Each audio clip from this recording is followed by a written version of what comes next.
fã de cinema com certeza já se pegou pensando em algumas teorias malucas que rolam por aí, né? Pois hoje vamos embarcar num rolê cheio de teorias e ideias bizarras dos filmes. Você já pensou que Matrix pode ser uma simulação dentro de uma simulação? Ou que na verdade o escolhido não é o Harry Potter e sim o Neville Longbottom? Essas e outras teorias insanas vão te fazer olhar para esses filmes de uma maneira totalmente nova. Então se liga nas 5 teorias mais bizarras que provavelmente você nunca ouviu falar. Então vamos pro vídeo. Oi, eu sou a Bianca. E eu sou a Vitória. E bem-vindos ao Show de Cinema. Você já parou pra pensar se o mundo ao nosso redor é real? Eu sempre penso que o que a gente vive não é real. Legal, eu acho legal isso. Tipo assim, que os ET tá controlando a gente é tipo o Big Brother deles, entendeu? Matrix foi, ó, acima do tempo. Como fala isso? Você sabe o que eu quero falar? Eu sei, acima do tempo. Eu não lembro. É mais rápido. À frente do teu tempo! Pode ser, mas legal, é. Mas é que é isso. No filme a gente descobre que o mundo em que vivemos na verdade é uma simulação criada por máquinas super inteligentes. Então quando os humanos estão lá vivendo achando que estão no controle de tudo, na verdade eles estão servindo de bateria para essas máquinas. O protagonista, vivido pelo incrível Keanu Reeves, é acordado desse sonho e descobre que ele que tem que salvar a humanidade. Mas como todo filme que faz a gente pensar, também deu origem a várias teorias. E uma das mais famosas é a teoria da Matrix dentro da Matrix. Será que eles vão deixar o like?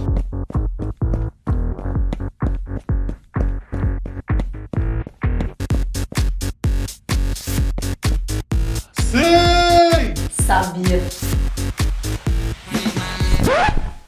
Eles nem fazem isso no filme. É verdade.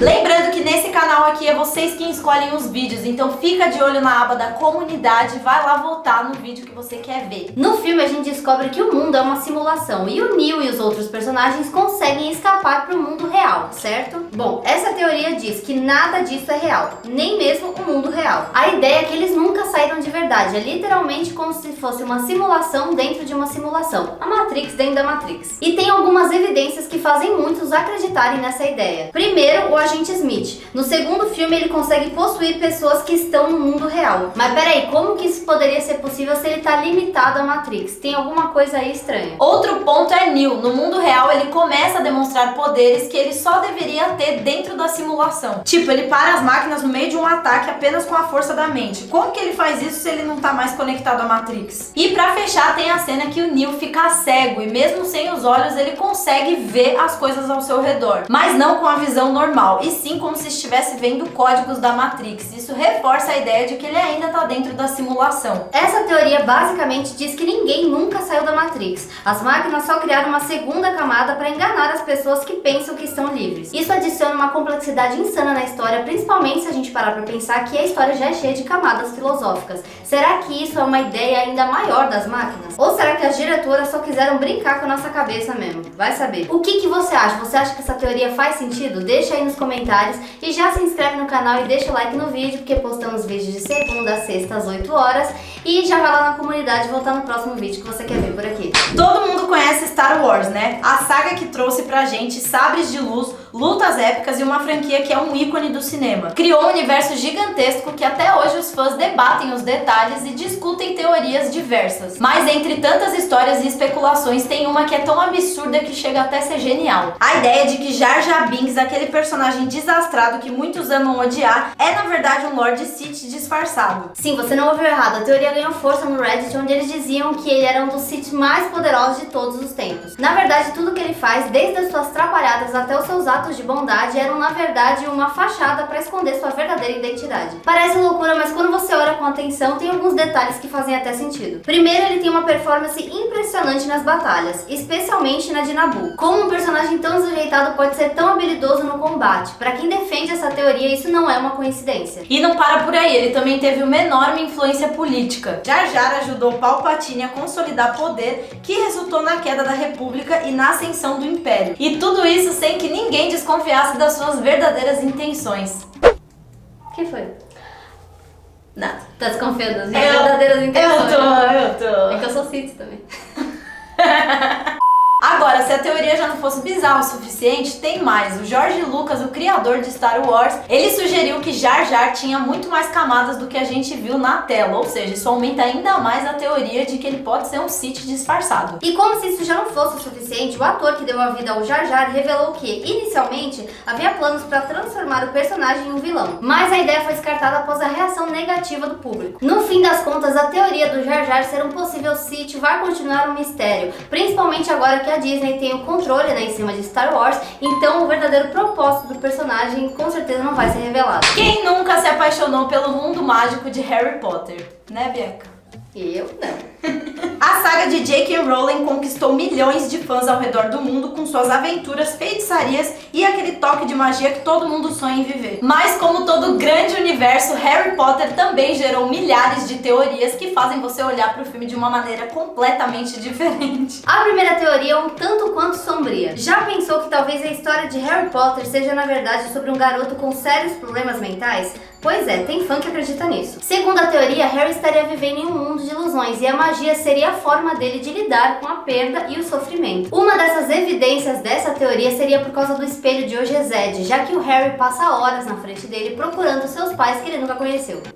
E nessa loucura de dizer que não te... Só porque eu falei evidência.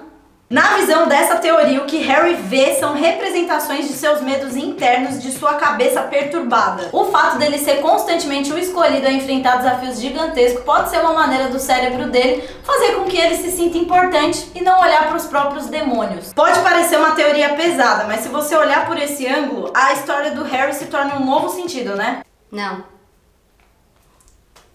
Agora, a segunda teoria é sobre quem realmente seria o escolhido do mundo bruxo, e surpreendentemente não seria Harry e sim Neville. A ideia aqui é que ele seria o verdadeiro herói da história e Harry seria só uma distração pro Voldemort. Os pais de ambos desafiaram Voldemort, e os pais do Harry e os pais do Neville também faziam parte da Ordem da Fênix. E além disso, os dois nasceram no final de julho. Isso faz com que os dois se encaixem na profecia, ou seja, qualquer um dos dois poderia derrotar Voldemort. E é aqui que entra o pulo do gato da teoria, já que eles achavam que o Dumbledore sabia que quem era o verdadeiro escolhido era o Neville e ele acabou usando o Harry como uma distração para Voldemort. Oi, gente. Harry seria como um bode expiatório, o cara que acabaria sendo atacado e que sem saber causaria a queda de Voldemort. E claro, quando Voldemort tenta matar Harry, acaba dando origem à profecia. Fazendo sentido ou não, essa teoria dá uma nova perspectiva a Neville, que sempre foi subestimado, mas na verdade sempre teve que enfrentar grandes desafios também. A teoria de Blade Runner começou lá no livro que inspirou o filme de 1982. E agora com Blade Runner 2049 esse assunto voltou à tona, só que ainda mais complexo. Porque acham que Deckard é um replicante. Primeiro tem a tal cena do unicórnio no Final Cut. Deckard sonha com um unicórnio depois que Gaff deixa um origami de unicórnio pra ele. Coincidência? Provavelmente não. Parece mais que o Gaff sabia dos sonhos do Deckard, o que só seria possível se fossem memórias implantadas. Ah, mas o Deckard envelheceu. Em Blade Runner 2049 mostrou que os replicantes podem viver por muito mais tempo. A Rachel teve um filho com Deckard, mas isso é estranho porque os replicantes não deveriam conseguir ter filhos. Mas e se ambos fossem replicantes? Nesse caso, o milagre seria ainda mais chocante. Replicantes gerando vida. Algo que poderia mudar completamente o universo do filme. Em Blade Runner 2049, o Wallace joga pro Deckard. Você já pensou que você poderia ter sido feito apenas pra esse momento, pra gerar um milagre? E o Deckard? Ele fica de boa como se já soubesse ou não se importasse de ser replicante. Se ainda restavam dúvidas, em 2002 o próprio diretor do primeiro filme confirmou que Deckard é sim um replicante. Mas como sempre ele deixou um espaço pros fãs debaterem, porque essa é a graça, né? Deixar os fãs tudo doido pra ficar criando teoria. Ah, é? Fica assim que é legal. A real é que Blade Runner 2049 deixa mais pistas de que Deckard pode ser sim um replicante. Mas ele nunca falou 100% que ele é, mas aí a dúvida fica no ar. E talvez essa seja a magia da história. A pergunta é mais importante do que a resposta. Mas a cereja do bolo é o próprio Harrison Ford, que por anos negou que Deckard fosse um replicante. Mais recentemente, em uma entrevista, ele soltou: sempre soube que era um replicante, só demorei pra admitir. Ou seja, até o Harrison Ford entrou na onda. Eu acho que já deu pra entender que ele era mesmo, né? Ó, vocês não entenderam, tá entendido, né? Eu acho que isso aqui nem é teoria mais. Nem é. Eu acho que a gente roubou nesse vídeo. Não, não roubei nada. Quem rouba é o povo aí. Eu não sou o Lula! Se tem um filme que deixou muita muita gente quebrando a cabeça é o filme A Origem. Lançado em 2010 com direção de Christopher Nolan, ele explora sonhos dentro de sonhos e uma linha entre o real e o imaginário. E uma pergunta que todo mundo se levanta é: será que o personagem do Leonardo DiCaprio realmente estava sonhando ou ele voltou para a realidade no final? A resposta pode estar no totem dele, mas talvez não seja o que você pensa. Bora mergulhar nessa teoria. Todo mundo lembra do peão girando no final do filme, né? Aquela cena virou um ícone do filme, mas deixou todo mundo com a pulga atrás da orelha. Mas segundo essa teoria, o peão não é o verdadeiro totem do personagem do DiCaprio, e sim a aliança de casamento dele. Aqui tá o detalhe: em todas as cenas que acontecem nos sonhos, o personagem do DiCaprio usa a aliança. Já no mundo real, ele nunca usa o anel, ou seja, o anel representa se ele tá sonhando ou não. E agora vem a parte mais legal: no final do filme, quando o personagem do DiCaprio reencontra seus filhos, ele não tá usando a aliança. Isso quer dizer que ele voltou para a realidade. E o que isso importa? Essa teoria faz com que a gente pense que o filme não é sobre os sonhos ou a realidade, mas sim sobre o personagem do DiCaprio ter superado o passado, principalmente a perda da sua esposa. E quando ele deixa de usar o anel no final, é como se ele estivesse dizendo que conseguiu seguir em frente. Conta pra gente qual outra teoria do mundo do cinema você acha muito interessante. E é isso, um beijo e até semana que vem. Tchau!